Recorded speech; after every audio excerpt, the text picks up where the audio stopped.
They say Soweto is part of Greater Johannesburg, so you and I are from the same place. I was born in Johannesburg. Yeah.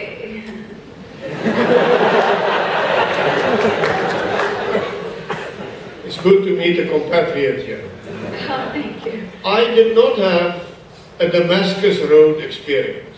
You know, in the Bible they tell of Saul, who was on the way to Damascus. He was persecuting Christians. And then he was struck by a blinding light, and he became the greatest advocate of Christianity. He had a Damascus Road experience. I did not have a Damascus Road experience. For me, it was a process. It started long before I became president. It started when I was a young member of parliament, and when we changed the labor laws to allow black trade unions, also to strike, also to negotiate. It was a meaningful reform which improved a lot of blacks, but still under the umbrella of apartheid. When I was a Minister of Education, we struggled how to improve what you call Bantu education. We had a formula. My task was, as Minister of Education, to cut away money, to cut away the fat of white education, and even the fat of Indian education, and to redirect that, so that we could reach a goal where all children, irrespective whether they're black, white, colored or Indian, would get the same quality education. That was our goal. There was, in other words, fundamental reform.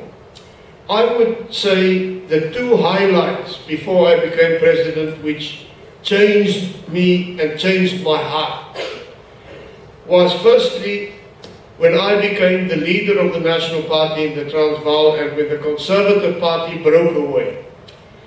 When the National Party had its split and those who did not want change, who fighted change, broke away under Frederik and formed the Conservative Party, we who remained behind were liberated. Liberated in the sense we could now focus on the need for change instead of keeping people together who do not believe in the same things from inner conviction. The second big moment was, from the early 80s, there was a cabinet committee. I served on it. A constitutional cabinet committee which said, okay, we now say we need to change fundamentally. How should we change? What should we do? What should be our new vision? And we worked very hard, and in '86 we presented a new vision to a National Party conference with delegates from all over the country. And that new vision essentially said, we abandon the concept of separateness.